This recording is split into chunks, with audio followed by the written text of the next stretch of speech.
அரவிந்தன் என்ற விவசாயிக்கு அவனது கம்பீரமான செம்மண் நிற குதிரைதான் உலகம். ஒரு நாள் அந்த குதிரை வேலியை உடைத்துக் கொண்டு காட்டுக்குள் ஓடிவிட்டது. கிராமமே அரவிந்தனை கேலி செய்தது. இது பெரிய துரதிர்ஷ்டம். அரவிந்தன் முகத்தில் லேசான புன்னகையுடன், அது அதிர்ஷ்டமா துரதிர்ஷ்டமா என்று காலம் சொல்லும் என்றார். ஒரு மாதம் கழித்து அந்த குதிரை 3 காட்டு குதிரைகளுடன் திரும்பி வந்தது. கிராம மக்கள் ஆரவாரம் செய்தனர். எவ்வளவு பெரிய அதிர்ஷ்டசாலி!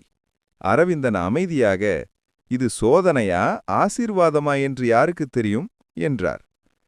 அந்த காட்டு குதிரைகளில் ஒன்றை பழக்க முயன்றபோது அரவிந்தனின் மகன் தவறி விழுந்து காலை உடைத்துக் கொண்டான். இது சாபம், உன் மகன் பாழாகிவிட்டான் என்று ஊர் மக்கள் புலம்பினர். அரவிந்தன் ஆழமாக சுவாசித்து, உடைந்த கால் உண்மை, மற்றதெல்லாம் காலத்தின் தீர்ப்பு என்றார். சில மாதங்களில் நாட்டில் போர் மூண்டது. ஒவ்வொரு வீட்டிலிருந்தும் ஆரோக்கியமான இளைஞர்கள் கட்டாயமாக படையில் சேர்க்கப்பட்டனர்.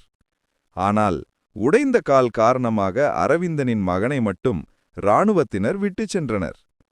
இன்று தனது மகன் அருகில் இருப்பதைக் கண்டு அரவிந்தன் நிம்மதியடைந்தார். அவர் மெதுவாகச் சொன்னார், வாழ்க்கையில் ஒரு பக்கத்தை படித்துவிட்டு முழு கதையையும் மதிப்பிடாதீர்கள்.